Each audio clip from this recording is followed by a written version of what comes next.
how can we attract our audience if they don't know if they don't know who we are?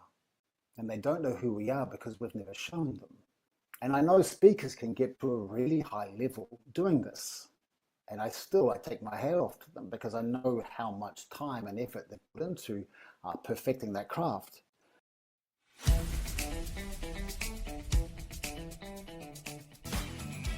This is the Business Owners Smashing It Online podcast for entrepreneurs and business owners looking for cool online tools, apps and strategies to make business easy online. My name is Nick Cree and I'm your host. Each episode features a guest expert demystifying the online universe, sharing inspirational ideas and providing tested real-world strategies to help you get the most of what's available online to grow your business today. Don't be a slave to your business, get your business working for you. Subscribe now and get some great content and ideas for you and your business today.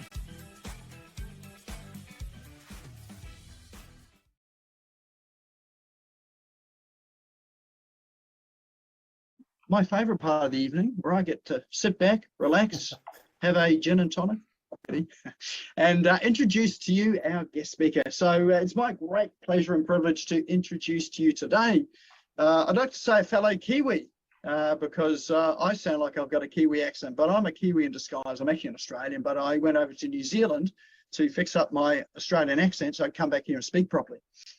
But we have a true blue Kiwi here, Andrew Eggelton. He's from the South Island of New Zealand. In fact, he lived in the same town that I lived in for a while. And Andrew is the leading authority on authentic presenting and the visionary behind the Eggelton presenting method. And that's a style of presenting that sets out to redefine what world-class presenting looks like. Now, he takes people into a world where the space between the words is as potent as the words themselves. So he mentors speakers to work in a place of suspended presence, to take ownership of the space and not to surrender it. And, to really connect with the audience.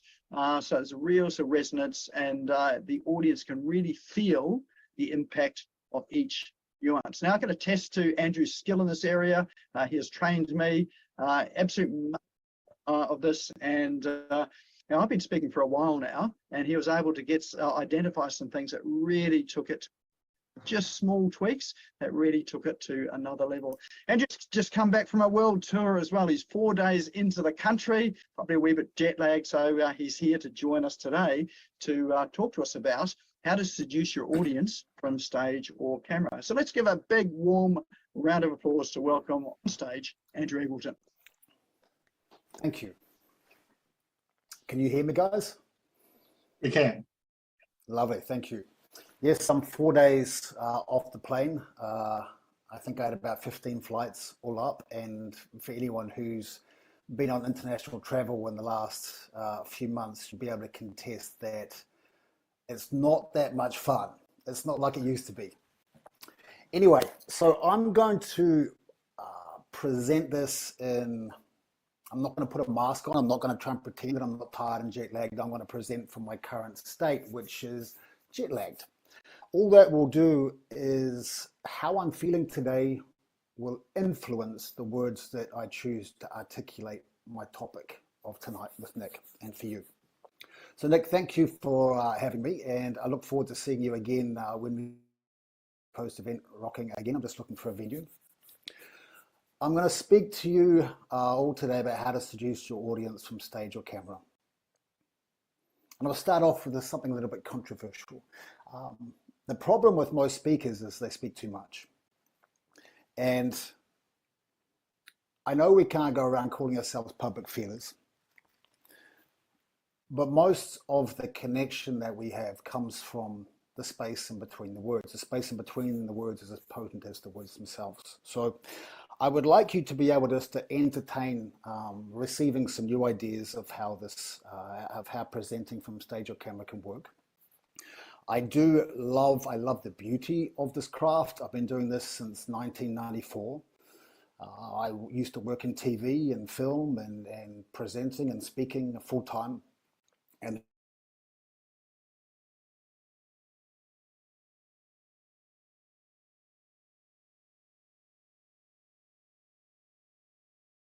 challenge myself a little bit more.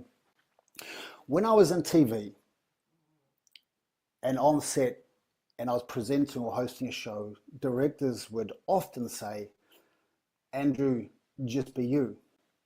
And of course, if anyone's ever had that advice before they go on camera or stage, it's kind of ambiguous. It makes sense for like a split second, and then you get to the crux of it and you go, well, what does just be you mean? And I spent a number of years figuring what that meant. Because what directors were really after was a piece of you, a moment of you, and the moment that they normally wanted was the part where your shoulders were back and you were smiling and you were very high in energy. But that wasn't authentic. And it didn't feel right to me. So I spent most of my career figuring out what true authenticity actually meant and what the answer to what just be you means. So in the beginning of my career, I would never have suspected or thought that I would ever get to this place where I'm actually teaching speakers not to speak.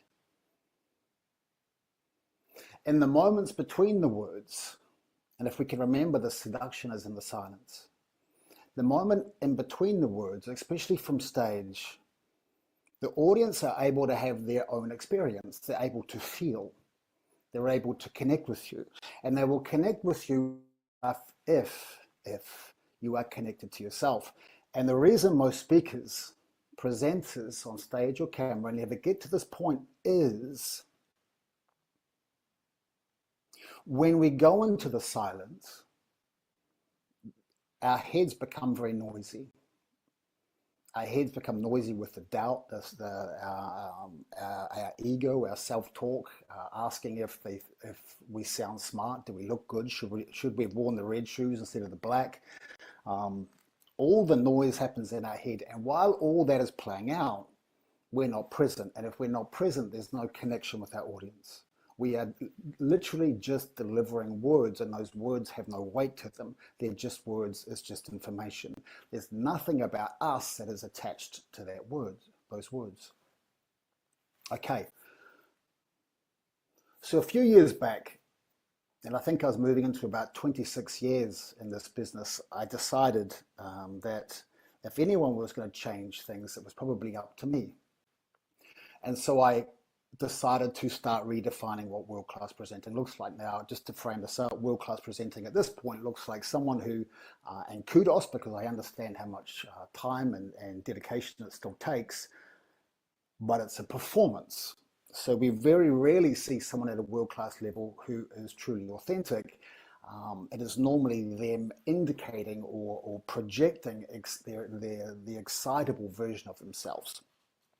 And I've got notes all over my desk here to keep myself on point and to keep my brain nice and relaxed about what I'm going to go over here today.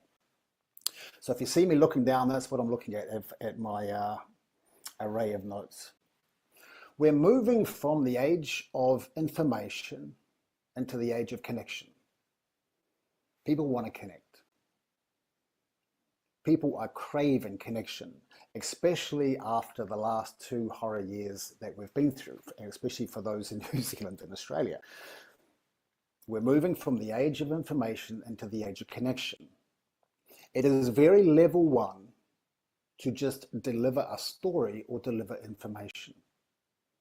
If you are a leader, if you want to connect with your audience, if you want your audience to see who you truly are, we need to move past just delivering information.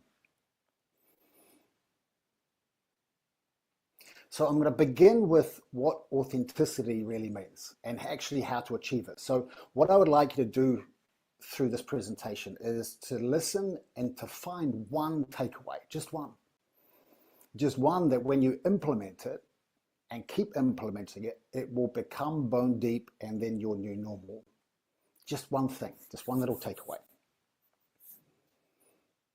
So authenticity, I believe, must be our baseline, not the end destination. And the way that I teach authenticity is really, really, really simple. Super simple. But it took me years to discover how to make it really simple. So It's our baseline, it is not our destination. Authenticity creates the connection. Now, what speakers, when we're presenting on camera and we're presenting on stage, what we tend to fall in is we fall into the trap of wanting to project a better version, a different version than ourselves. We tend to want to project excitable.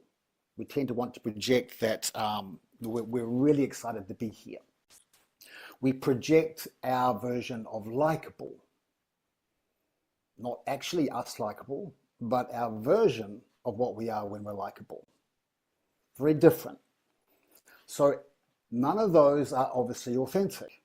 If I was acting tonight incongruently, I would try to be acting nice and excited and projecting my idea of likable, but then I'd be going against the grain of what I really am today, which is jet lagged. So if I roll with jet lagged, I now don't have this perception that I need to be something better. I don't need to try and show you or cover up that I'm jet lagged, and I don't have to project my idea of what likable looks to you. So what you're getting is really Andrew jet lag, but that doesn't stop me from being able to share my wisdom and my experience with you. So when I begin a presentation or a video, and I still do this now 28 years into it, I still do this, and I still catch myself when I don't do this, and when I am projecting or I am indicating meaning I'm indicating to you that I'm excited. And often when people sell online or from stage, they indicate that they're really excited about the new program, but the energy's off. You either are excited about it or you're not. And if you're not excited about it, well, you better change your program to something that is actually excitable for you. And if it is excitable for you, you just have to be you. Because that excitement, that connection, your essence will be in those words. It'll be congruent with you. So before I do a video, before I go on stage, I just ask myself, how am I feeling? Okay, I'm jet lagged. I'm a little bit slower. Okay. How's that making me feel? I'm a little bit slower. I need more notes around me just to keep me on point. But I don't judge how I'm feeling to be wrong or right or good or bad or negative or positive. It is none of those things. This is what just be you really means. Just be you or authenticity could fit into a timeline. In the middle is the present, the me now, acting, reacting moment to moment. And the future is me presenting from a fantasy of what this should be like. But I'm not being me, it's my fantasy of what a presenter would look like, me presenting. And the past is the memory. It might have been me at a party and I'd had a few drinks and I was on fire that night and magnetic, or I might have been at a time on stage where I just woke up in the morning and went, oh my God, I'm on fire today. But the trouble is that doesn't happen every day. We have this crazy thing called being human, that sometimes you just wake up and you go, oh my God, what happened to me last night in my sleep? I've got the grouch on, or whatever it is, but you still have to do your video, you still have to do your presentation. And when you own who you are, when you own that there is no good or bad or right or wrong or positive or negative to present from, you're always coming from this beautiful place of authenticity. And when you are authentic, you're able to be present. And when you're present, you're able to connect with your audience. So just be you means, or the tool that I will give you is no change of state. It's a really simple tool. There needs to be a congruence from when you are off stage to on stage, to off camera to on camera. Who you are off camera is who you are on camera. Who you are off stage is who you are on stage. I don't need to do jumping jacks off the side of stage. I don't need to change my state. I don't need to do breathing exercises to change, because I know who I am off stage or off camera is perfect. And if I own that, I will be present. There's another little thing there actually that does help is after 28 years, I still get nervous when going on stage, especially speaking to a lot of people. And what I will do at the beginning is I will frame it up by saying, do you know what I love about this? After 28 years of public speaking, I still get nervous. And so I own that right at the beginning. And then there's no need to pretend. I know some public teachers, speaking teachers who say that you should never let the audience know that you're nervous, which just makes absolutely no sense to me.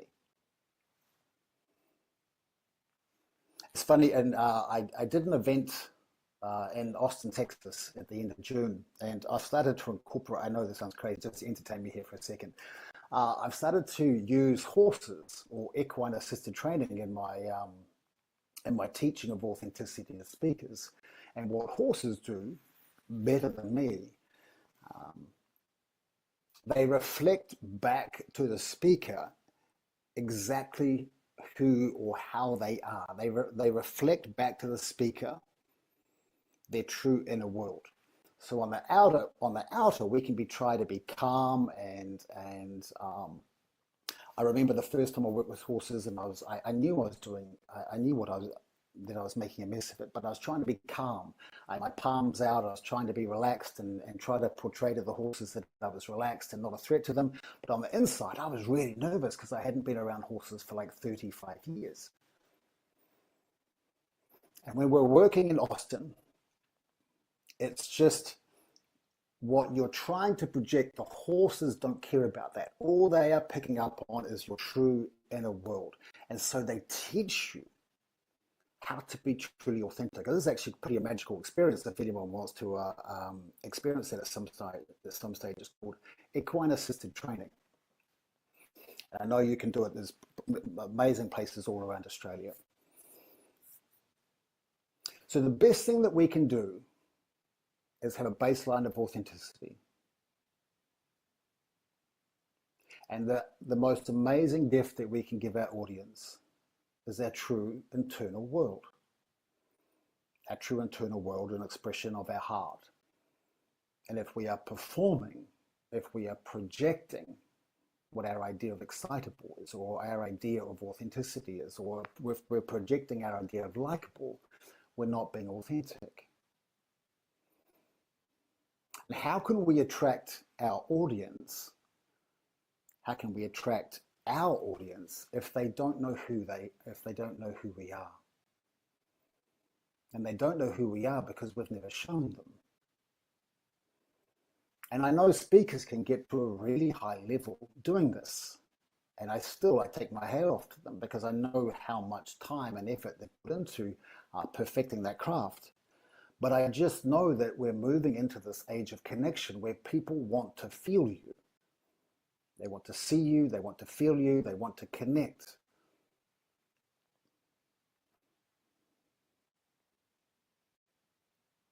The thing is too, if we go just one level deeper than that, and we're already pretty deep, but if we go one level deeper than that, experiences enrich the brain more than knowledge. When we share those moments with an audience, when they truly connect with us, they have an emotional response. Emotions are a byproduct of an experience. Emotions are stored in the body. This is where you get people saying they might not remember what you said, but they will remember how you made them feel.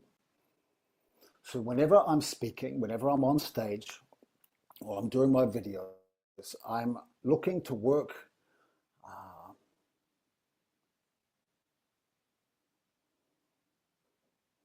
I'm looking for the audience to experience through their limbic brain, the middle part of the brain, the emotional brain. And what's funny is that the limbic brain actually releases a chemical that helps you retain knowledge. So remember, level one is just sharing information. You get up on stage and you share information. When we move beyond that, we're moving into a place of craft.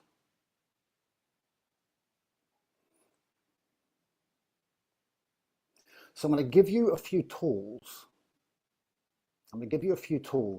just to help you lift what you're doing when you're on stage, to help you connect with your audience, to help you engage with your audience, to help them remember what you've said, and that hopefully the essence of who you are is attached to the words that leave your lips.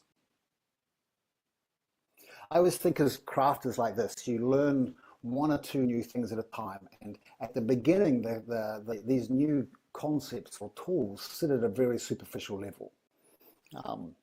We all know this. When we get these new tools and you love them, but then a month down the track you forget to use them because they haven't become your new normal.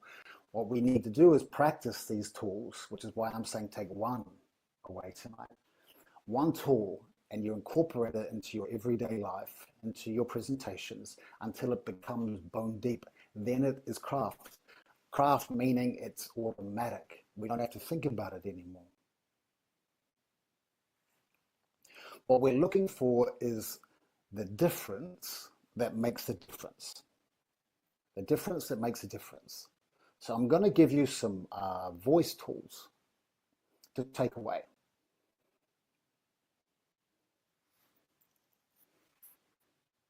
We get to choose how our audience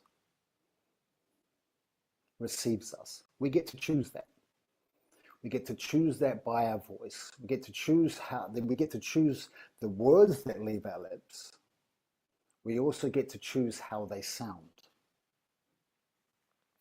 The one that I love, and the one that's not used nearly enough on stage or camera, is pause. When we finish a sentence, especially when we finish a point, is to leave that breathing space for the audience to think about what you just said and take that in. The trouble with pauses, and I know this because I have clients who that pause just is deafening to them. The voice is in their head, they can't pause, they just need to carry on, and it's really hard to teach them to breathe, allow their words to breathe. So after you've made a point that you know that you want the audience to take away, or at least give them the best shot of taking away, you would need to allow that point to breathe. You're also, in that, when you're being assertive with that point and you're allowing it to breathe and to have that pause afterwards, you're also showing to or indicating to your audience that this is something that I want you to remember. The other part that I love about a pause is it's dramatic. There's a sense of drama and it breaks things up. It's so simple because you're not doing anything. You're literally not doing anything, and it adds so much drama to what you're doing. It allows the audience to take in what you've just said.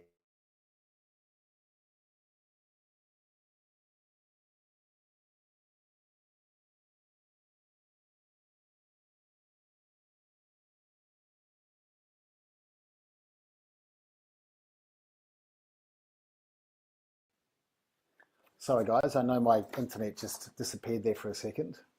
Can someone tell me where it was? I thought it was a long pause. Did it work? Yeah. The long pause, it adds drama.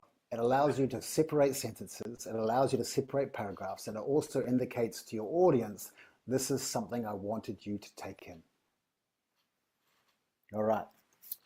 The next one is the textures of words.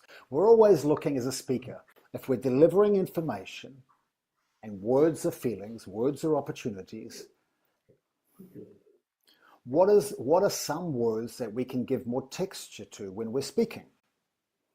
The thing is with most speakers, I'm sure you agree, is they speak in I guess in a range of from here to here, and obviously my hands aren't to scale, but they speak in this very small range of how they use their voice. Now, no matter how potent the information, if someone's speaking for half an hour or 45 minutes, and their voice, their range is sitting between my hands, It's very hard for the audience to differentiate between what they said at the beginning, the middle, the end, or all the way through it. So how do we break up everything that we're saying? The pauses, the textures. There's something else that I love, which is called stretch and compact. It's literally just stretching a word out or stretching a few words out and then compacting them up. So effectively, we're also changing the pace. You have to change the pace. If you're going to use pause, we also have to use change of pace. So these few things here. One is the pause. The space between the words is as potent as the words themselves. It allows the audience to process, it allows the audience to have their own personal journey and to feel, and it allows us to connect with them in that space. Textures. What words lend themselves to you being able to articulate them with feeling, having some fun, stretch, stop. Mountains, feeling. That feeling in your gut. These words create an emotional response in the body. Again, experiences enrich the brain more than knowledge. This is why when we go and watch literally most speakers, it goes in one ear and out the other. What we want is those people to feel. And most importantly is we want to connect.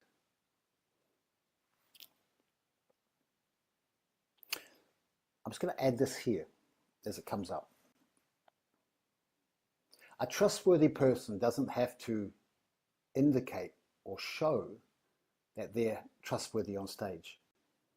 If you're excited about your program or what you're selling, you don't have to act or show that you're excited. If you're a funny person, you don't have to go out on stage and try to be funny, because those moments will naturally come to you where the humor, those opportunities will naturally come where you get to be funny. All you're doing is acting and reacting. If you're likable, and you can generally say, do you know what, I actually quite like myself. I'm a likable person. If you're a likable person, if you're genuinely likable, you do not have to try and be likable. This is probably a little key piece, actually. I'm just going to leave a pause. If you're likable, you don't need to show you're likable on stage. You don't need to project, you don't need to indicate that you're likable. And this is something that happens in our heads all the time, isn't it? I hope they like me. It's like, I think one of our biggest concerns is like, I hope they like me. If I'm doing a presentation, I'm on stage, or I'm doing a video, I hope they like me.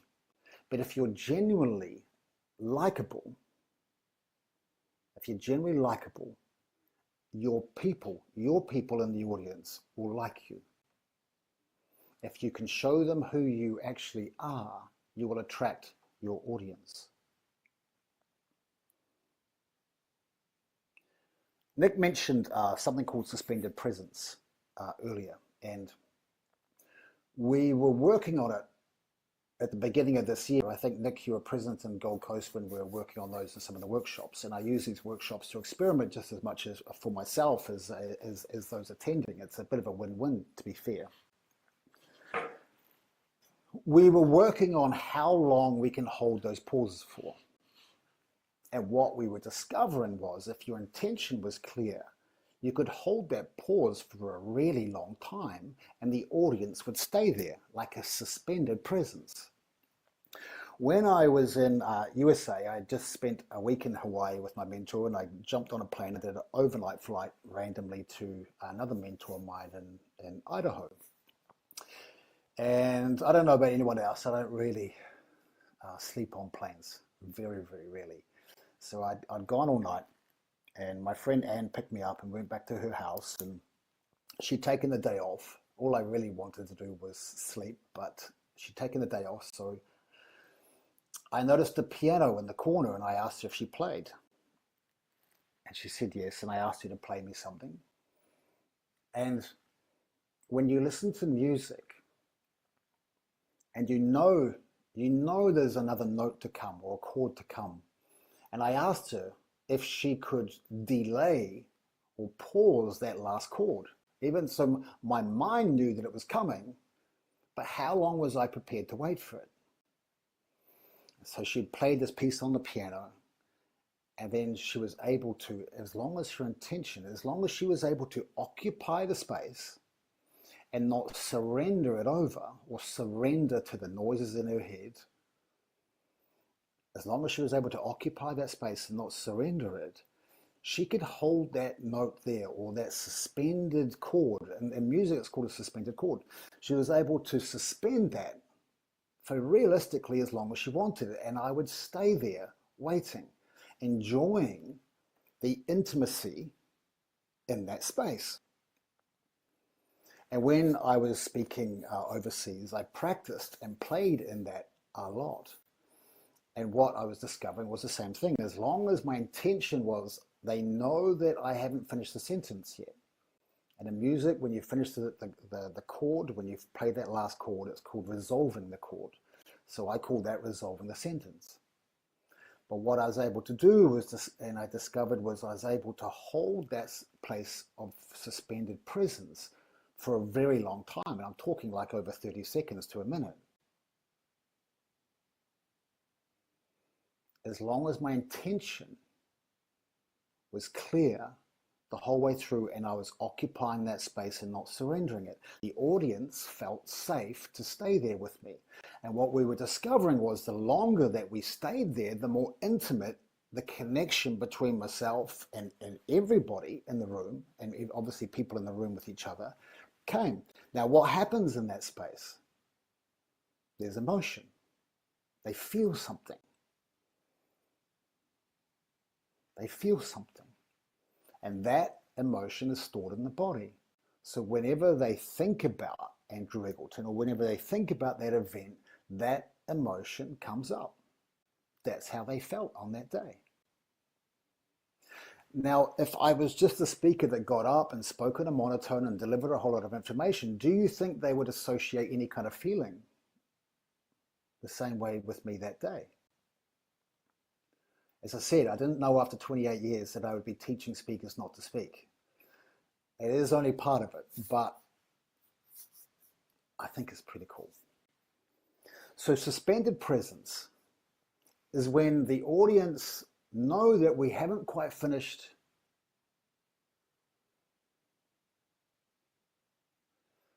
the sentence, and we're able to hold them in that space. And in that space, we create a deeper connection. And I know when we first start doing this, there can be a lot of noise. And what the key here is that you let that noise pass. You let it pass. It's just noise. It is simply fear or ego or our own self picking at ourselves. And once the noise disappears, and then the more you do it, the faster it disappears, you have a feeling. You come back to a feeling, and that feeling is you. And as soon as you get that feeling and you have that aha moment, oh, here I am, I'm back, that is when you start connecting with your audience again. This is the age of connection. An audience wants to connect, and especially we have so much information now online. If you want to learn how to present, you can go to YouTube videos. You can go to someone's website and get on their newsletter. But if you want people to get in their car, or to get in public transport, or to spend money to come and sit in a room with you, there has to be more than just information. How do you make them feel? And you get to choose this. And how do you want them to receive your words? We get to choose how our words sound. We get to choose the pace. We get to choose the textures. We get to choose how long we spend in the silences.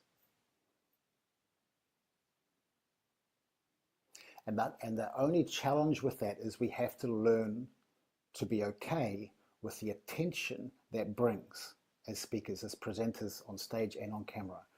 Because when you start speaking a little bit differently, when you start sounding a little bit different than other speakers, when you start using pauses, especially when you start using the tool of suspended presence, all eyes are on you. The attention is on you. We need to be okay with that, because realistically that is our job. And when we are able to, when we are okay with that, when we develop that connection with our audience, we create this beautiful invisible dance. It's like this piece of string is attached to your audience hearts and minds, and we're able to pull them. We get into this beautiful invisible dance. If we're just speaking, if we're just delivering information, if we're just speaking at them and we're worried about what it is that we're even saying or remembering what to say, we're not connecting, we're in here. So some of those voice tools were pause, probably my favorite, suspended presence. How long can we hold the pause for? The textures, what words lend themselves to being texturized are opportunities. Pace, if you're going to use pauses and suspended presence, then we need to change up the pace afterwards. We can't just speak slow, we have to change up from quick to slow. Stretch and compact, just another tool to make words and sentences stand out.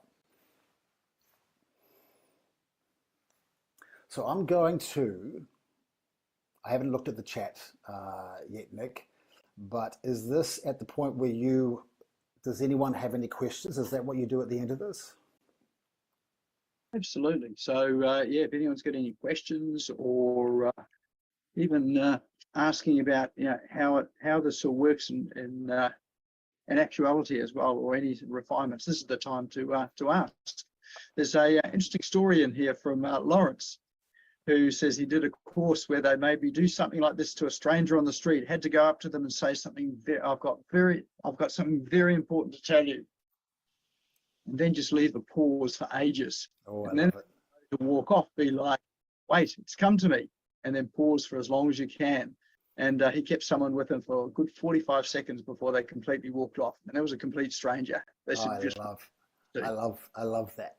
I don't know if I'd get my those who I mentor to go and work with a stranger like that, but I love it. I really love it. Nice. It's just pushing the boundaries of this craft. I don't feel like there's been any kind of leaps in speaking for so long, and people really rely on stories, which is a tool. It's a wonderful tool. But people rely really heavily on stories to connect. When I just believe there's a better way to connect with our audience. Aldrin, sorry, Nick, I just took over there. Yes. Thank you. Great conversation. I must say pause is something that I have been challenged with just a wee bit in my time. And I think it's from having done radio shows for years and avoiding that pregnant pause, or, that dead air, as they call it in radio land. Dead air is not good on radio, is it? No, dead air is really not good on radio or podcasts. So what do you recommend for those who are challenged with pauses like myself? Because it takes a point, I guess, where you need to get into your head to kind of consciously go, I need to pause now, or whatever. Like, is there any tips you can give around that? Yeah, easy. It's simply a practice. I mean, I think I mentioned earlier where all these tools they're absolutely pointless unless we make them bone deep, and then they become craft. And so these tools have to become automatic. And Aldrin, I mean, you do struggle with that pause because we've worked together before, and this is what I would say now, a few years down the track. When I'm teaching it, I just grab a blog of mine and I draw into a couple of paragraphs. I might just get a highlighter and draw 6 lines anywhere that divides a word to word. So let me just grab something here. Age of information to the age of connection. And I'm just going to put a line between the age of information to age of connection. And then I would practice. Now, these pauses can be anywhere. There's no right or wrong or rhyme or reason. They can go anywhere because they just add dramatic effect, and they allow the audience, because the audience's brain is programmed to go, they haven't finished, have they? Especially if your voice is indicating that I haven't finished. So you're kind of pulling, not kind of, you are, you're pulling your audience to the front of their chair. And then if you snap the next piece, if you make it snappy, you push them back in, or you can keep seducing them and pulling them forward. So the age of information to the age of connection. And I would just do that 5-6 times anywhere with maybe a chunk of writing of your blog, and just play with it. And I have a unwritten rule. I practice 5 minutes a day. That's like my baseline of practice. So I grab my blog, I literally put in my pauses, my textures, I highlight pace, change the pace, stretch, compact, and that's all I do. That's all I do. And if I do it 5 minutes a day, after a month, there's a vast difference in what you're doing.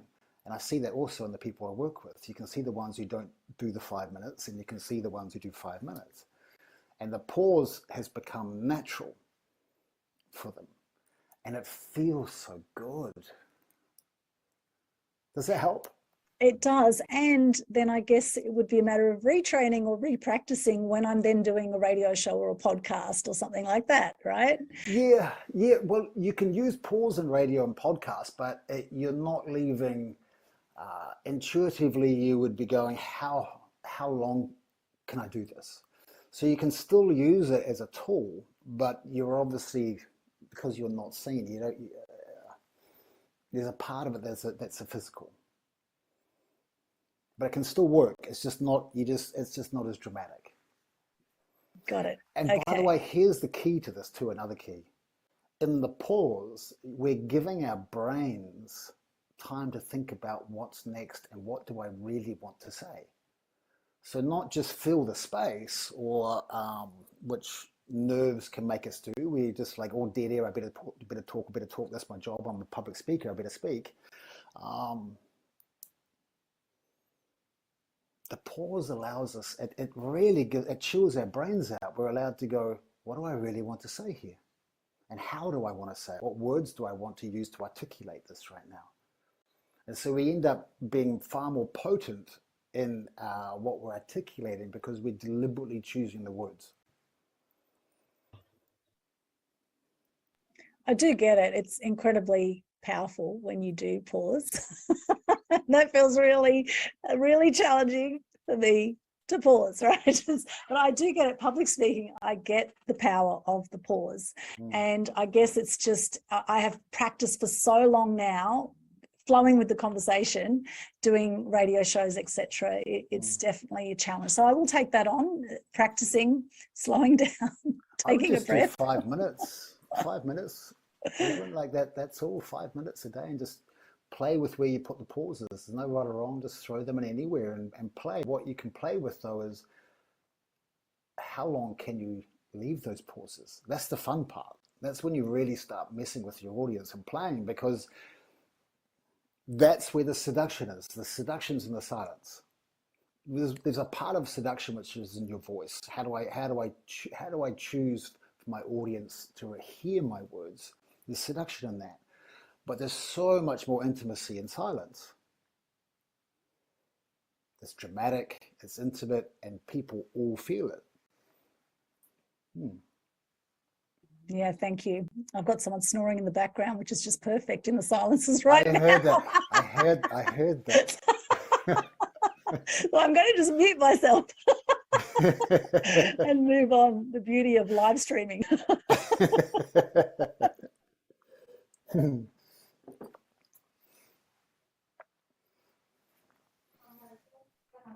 Andrew, can I ask you a question? Yes, please, Peter.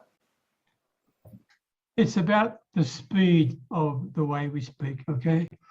I've noticed when I'm coaching people to have sales conversations with potential clients, if they say, for example, if the sentence is, tell me a little bit more about that, and they say it like that, Mm. And the response they get from the person is far less effective and far less valuable than if they say it, tell me a little bit more about that. Mm. Could you comment on that? Well, I Why mean, is that the case? my comment is I love that, because you've made it very deliberate, and you've made it already sound different than what they've already heard. So their brain is recognizing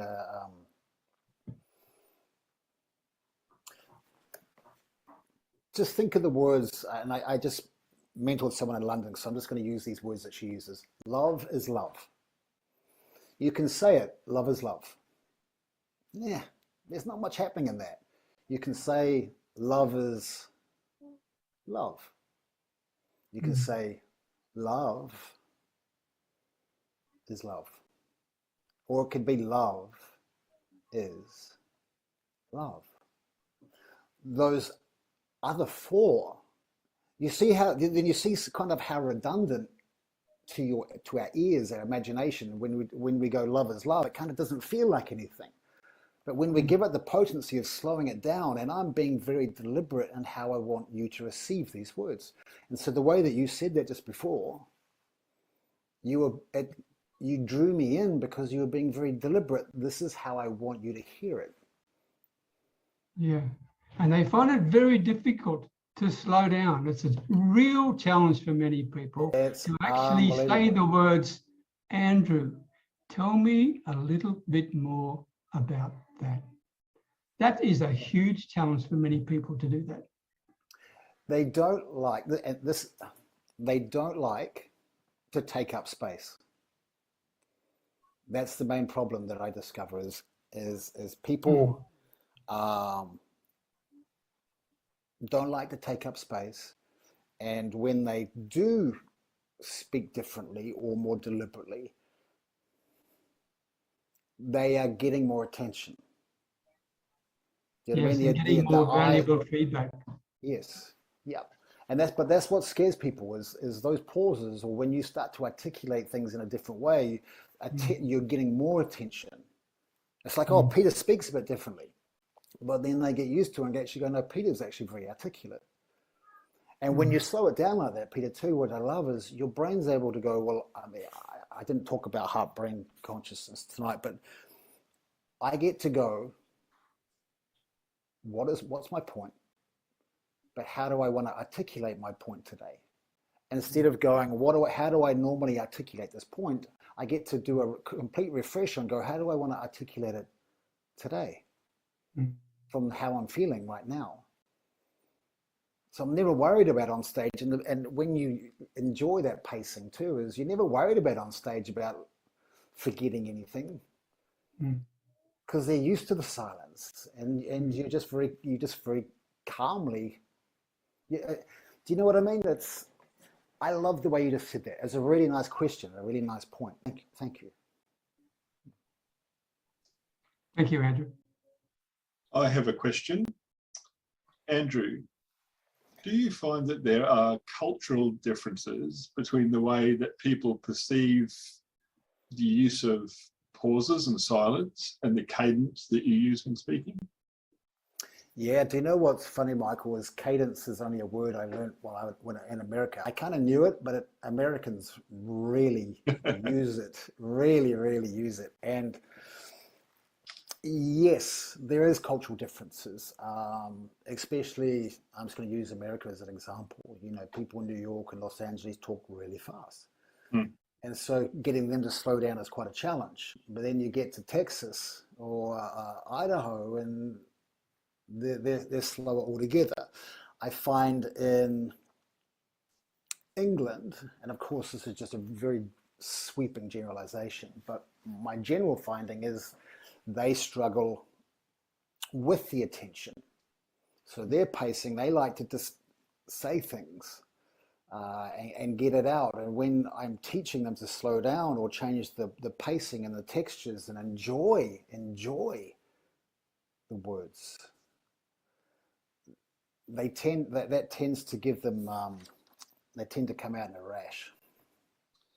And do you think that as a speaker, do you think that the audience, there's a cultural difference in the way an audience reacts to you as a speaker using those silences, or do you think that's more of a bit of a kind of a universal human behavior? In my experience, and I guess I'm in a decent place to answer that, is because I teach pretty much all around the world, is that silence is just a place to connect. And no matter where I've been so far, and it's only really in the last few years that I've been exploring the space between the words, and it's only this year that I've discovered something what I named suspended presence. Like, how long can we suspend people in those silences?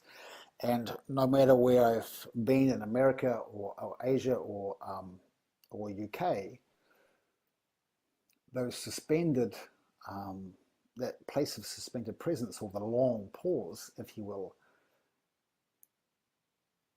it just becomes a really beautiful place of connection.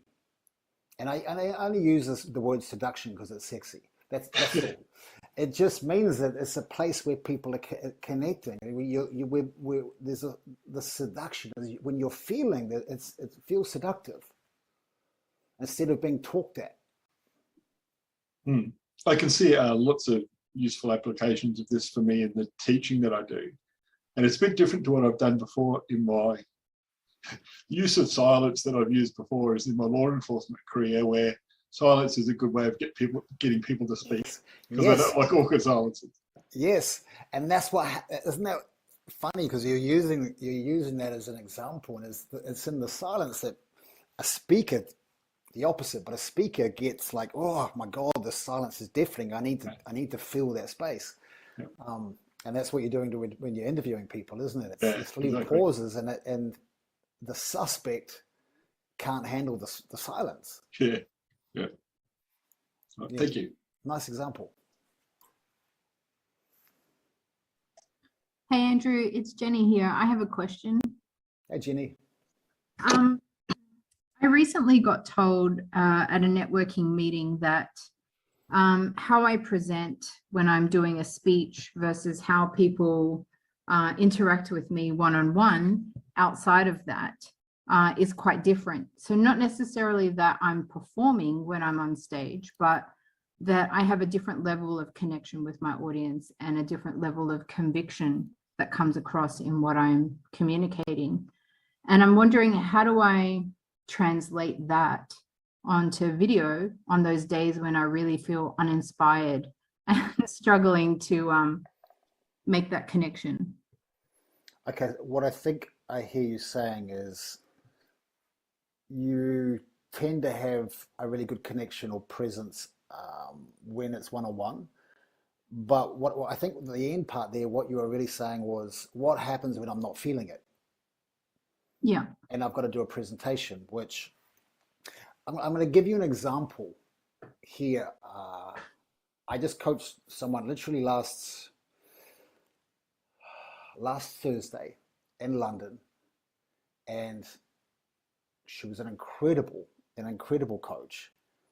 But what she does is go, whenever she's on stage, she has to be incredibly excitable. And of course, if she's not feeling high energy and excitable, she was getting tripped up, because it then becomes this kind of facade, or we're pretending, or, it's definitely not authentic. Now, I spent 6 hours with her. At the end of it, she understood it. Her work was amazing. And then the fear crept in. And she goes, but I think I'll just still be the excitable version of myself on stage. And what happens is we believe that calmer version, or that more introverted version, the melancholic version, the bit more glum version, is not as good as the excitable or funny or engaging version. But what happens is, when you allow yourself to be, we have to remember one thing. Being melancholic doesn't make us stupid. It just means you're in a different mood.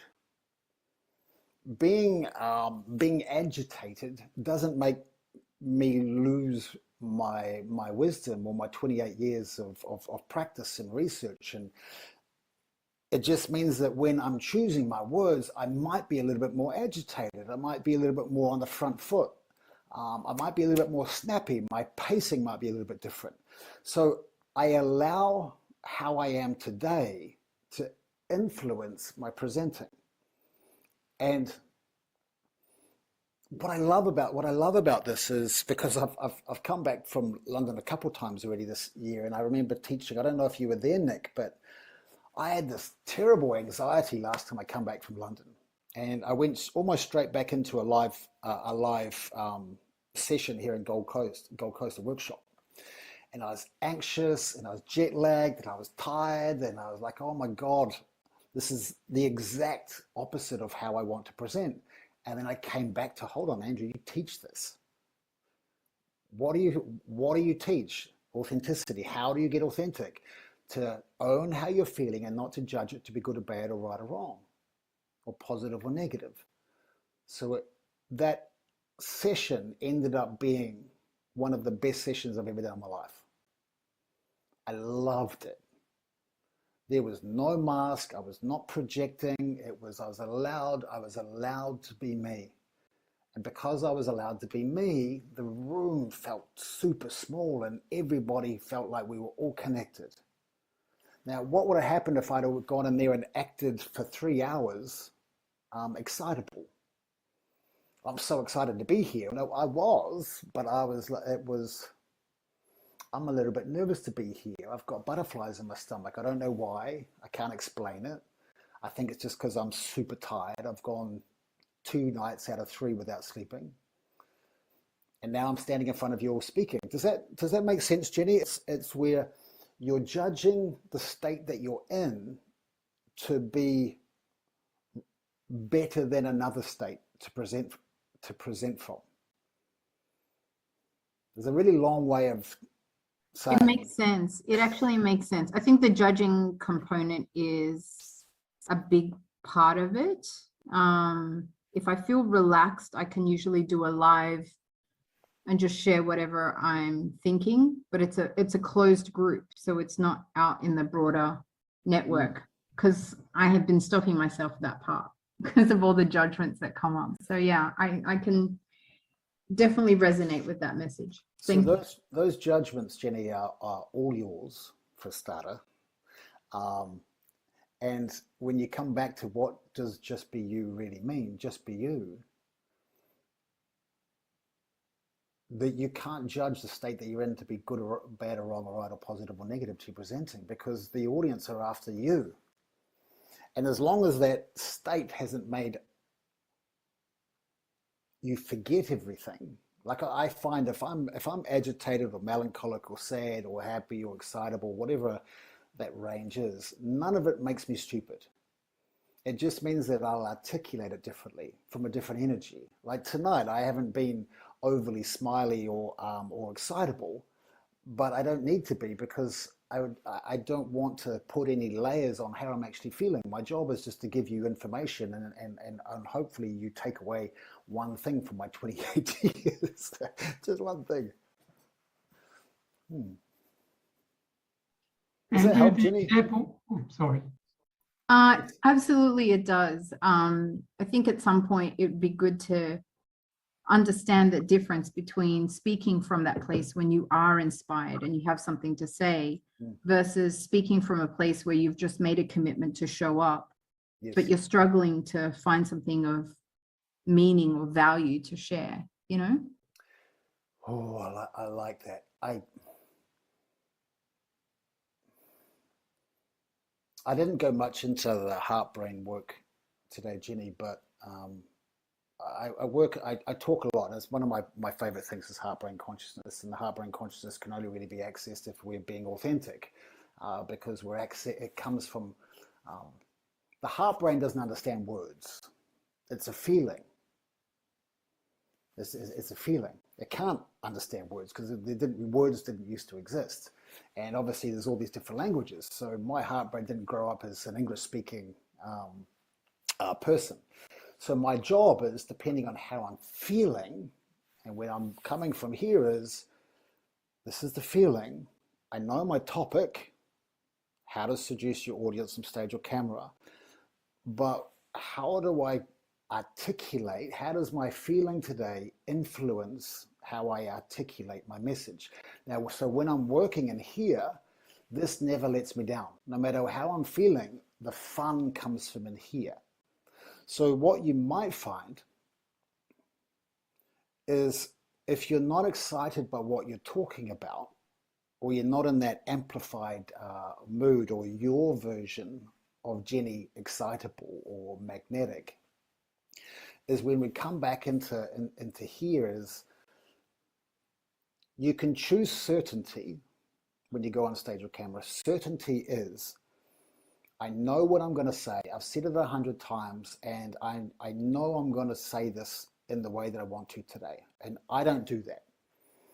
I'll choose uncertainty, but I'm allowing space for magic. So the uncertainty is, I know my points, but how do I want to articulate my points today? And if it comes from here, I will often be given sentences or ideas or words that I've never articulated before that just have a different frequency to them. I know that's getting deep, but does that make sense though? Yeah, absolutely. Thank you. I needed to hear that. Nice.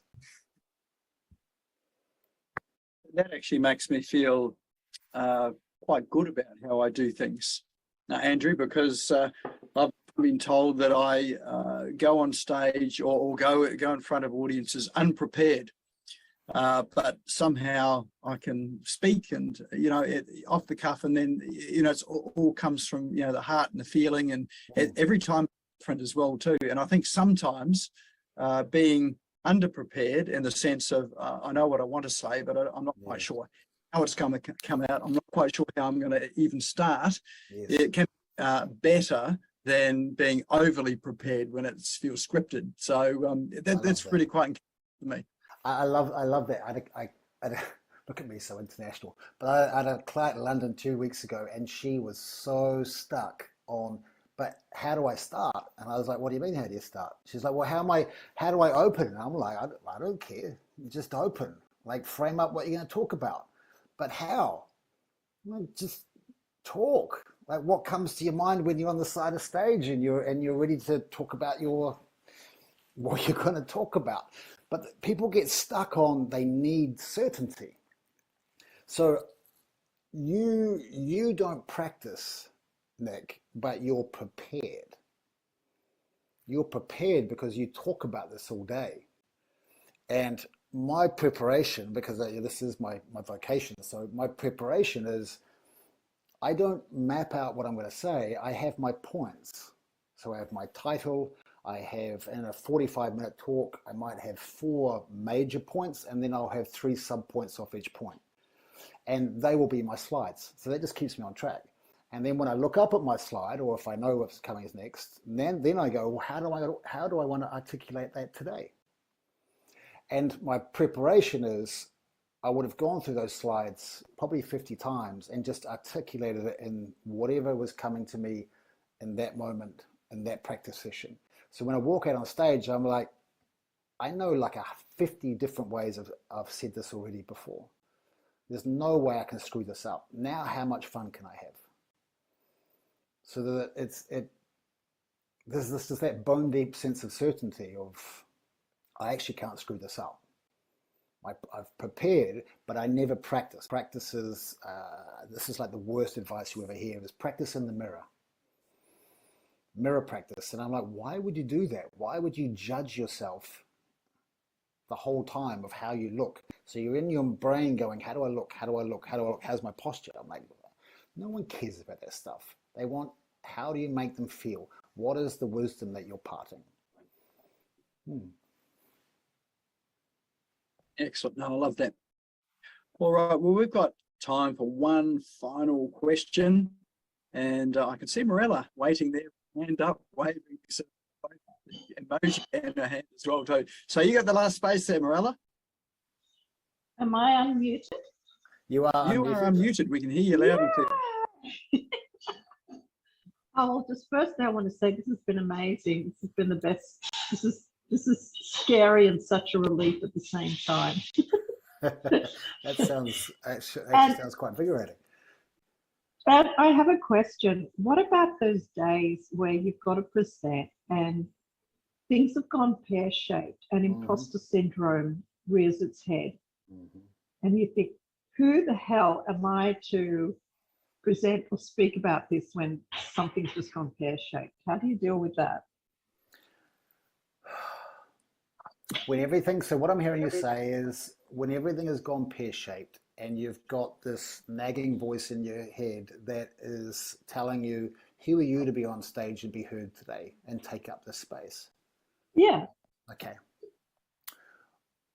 I'm only going to shortly relate this to me, then I'm going to really come back and answer your questions. So when I decided, really it was during COVID, that I really wanted to redefine what world-class presenting looks like. Of course, the imposter syndrome was like, well, who are you to do that? And of course, I go, because I had a lot of time to think about it, was who am I not? Like, who else is going to do it? Why not me? So the imposter syndrome, if you're feeling that day, is there anything stopping you? And I don't know your circumstances, but is there anything stopping you going out on stage and going, do you know, I woke up really weird today and I had this, I know I'm an expert, I've done this 1,000 times, I'm really damn good at what I do, I know I am, but I've had this little voice today saying, you're an imposter. What would that do to you? What would that do to you in that moment between you and your audience? Would you think that would be a crowd killer, or do you think it would allow them in? It would create connection. And it's so funny because many times when I've started off nervous and bumbled and made mistakes and owned it, it's actually made everyone more comfortable. And I've felt less and less stupid and been able to laugh at myself and been pretty quirky. But I mean, that is something that at times I've had this panic thing where, stuff has gone wrong. I'm talking about a subject and actually my life, it's not turning out so well today. Well, we all have that. We all have that. We have arguments with our partner. Yeah. We might be going through a death in the family, a separation, anything. But we still have to go and do our job, and which is why I love authenticity, because it allows you to take ownership of how I'm feeling, and then that feeling will influence how you articulate today, and that's where the magic comes from. But if you go, I'm going to pretend today that none of this has happened. I mean, we do have to be professional. We are professionals, and I do teach and work at a world-class level. So I don't go out on stage and tell, like, I'm going through a separation with my partner and this has happened. They don't need to know that. But this is how I relate to you, is after 28 years, Morella, after 28 years, I still go on stage, and if I'm nervous, I go, do you know what I love about this? I love my craft so much. After 28 years, I still get nervous. How cool is that? That's a beautiful line, actually. And the audience go, oh, he gets nervous too. And all of a sudden you've got this nice connection. And when you own that, you can trip over on stage, you can spill water down your front, and none of it matters. Like there's no facade. You're there to deliver your wisdom. That's the most important. Own it on entry. Own it first off. Yeah. You go, I might be a little bit schizophrenic and weird today, but I promise you, there is going to be some absolute nuggets of wisdom in here. You just have to keep listening. Does that make sense? Thank you. I love that. Yeah. I'm going to be that. Yeah. I'd like you to try that. Maybe find a way for yourself of how you would articulate that in a way that's liberating, honest, but still professional. Does that help? Yeah, thank you. Yeah, perfect. Thank you Nice. so much. Awesome. what a great way to finish. I don't want to finish, actually. I'm just really enjoying this conversation. I could be here all night listening to this. This is my happy space of you know, being in this. So thank you. So thanks, Andrew, for coming along tonight, and so soon after arriving back in the country, and the joys of being here in Australia and experiencing some of what we experience here with the internet as we get going. Do you know what? It's always the same, Nick, when you come back, isn't it? You're like, oh no, I'll be fine. You always underestimate jet lag. You always underestimate it. You're like, no, I'll be fine in a couple of days. And then a couple of days go by and you go, oh wow, I forgot what it's like, the reality. Yes, indeed. Especially if you don't sleep on the plane. Yeah, I don't. No. Yeah. Excellent. Well, look, I really appreciate you coming in tonight, and it's been so good to listen to your wisdom and some of what you've got to share. And again, you know, I've been in your workshops, and again, I learnt even more today. And for me, it's just little nuggets, you know, gold nuggets that are there that, you know, just really help to improve things. So, yeah, thank you for coming along tonight. And my pleasure. And thank you for those that turned up. As I said, I hope you wrote down or remembered just one thing. If you took down two, that's a bonus. But the key here is to start implementing and just start playing with it, implement it so it becomes automatic. Thank you, Nick. Well, what we'll do is for those of you that want to find out a little bit more about what Andrew does and how to connect with him and how to, you know, learn some more things that he has to share. He has got a YouTube channel. And the link for the YouTube channel is in chat. Lots and lots of things in there that will really help with your presentation, whether it be sales presentations, if you're on stage or on this medium here, this lovely medium called Zoom, where we are in 2D, not 3D, which presents its own challenges as well too. And we've also dropped a link into Andrew's website, andreweggelton.com.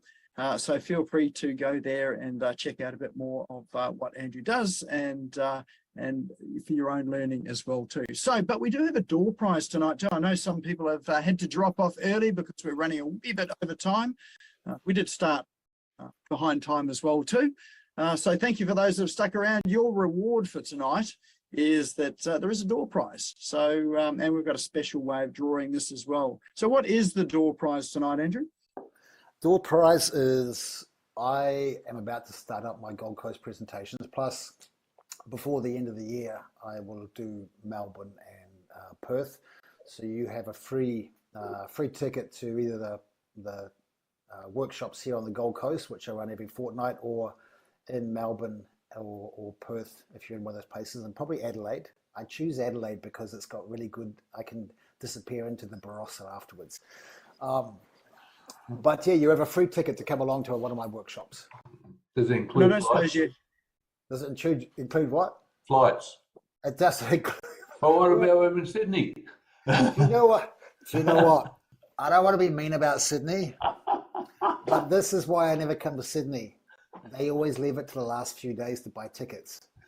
Everywhere else, weeks ahead, and then Sydney is like, I don't know, I age waiting for it to happen. It's like an event manager's nightmare. Well, I haven't been to Perth for 30 years, so I'll put me in. As long as we can get it back out. And we've got a couple of Kiwis I know here on as well. Any chance of you heading back to New Zealand, do you think? Nick, I still have a little bit of a sore point about New Zealand. But yes, I will, and they are most welcome. I get it. It's still relevant. I just need to get over my, I just need to get the chip off my shoulder and not being able to go back when I really need it. Yes. All right. Well, we do have a special way of drawing this tonight. So we have our wheel of names. Everybody's name is on here. So I know a few have left the room, but if anyone has left the room and we draw their name out, well then you get an opportunity to go into the draw again because we spin the wheel again in that sense. So let's have a virtual draw while we find out who our lucky winner is tonight. Hopefully first time round they're in the room.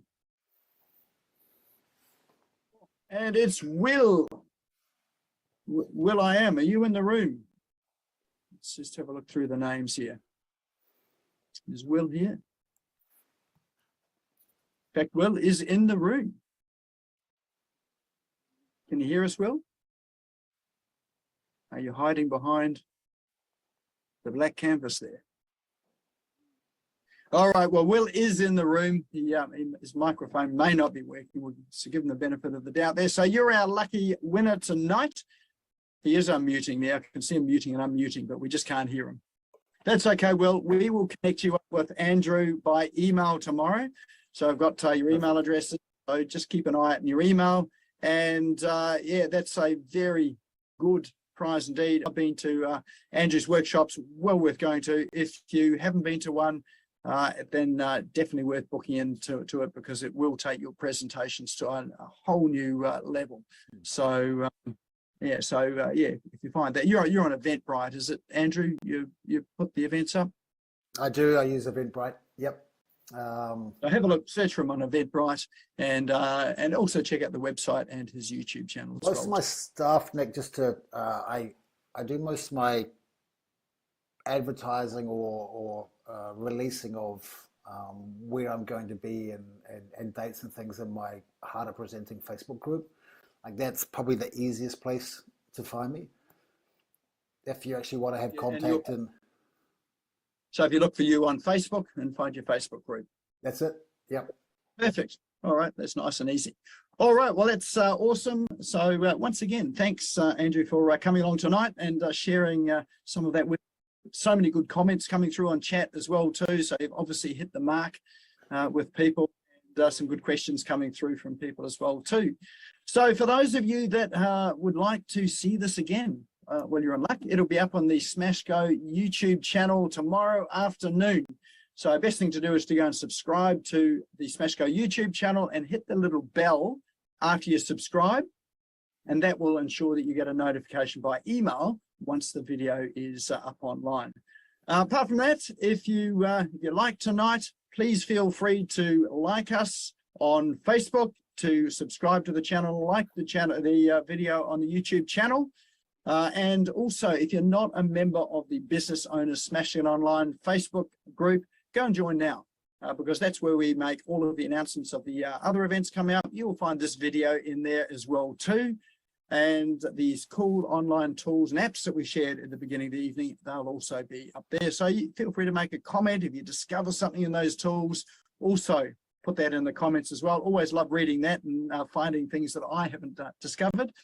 And of course, if you've got an online app, tool or process there that you'd like to share and let me know about to feature in that slot, please let me know as well too. So thanks everyone for coming along tonight. Thanks for sticking with us, for running over a wee bit late. Thanks for being here when we started a bit late as well with our tech issues. Go and have a sensational evening, and we shall see you next time. Thank you for tuning in and listening to the Business Owners Smashing It Online podcast. You can also find me on social media and online. Just search for Business Owners Smashing It Online and Nick Cree, spelled Nikree, all one word. If you like this and want to hear more, subscribe now. Until next time, don't be a slave to your business. Get your business working for you.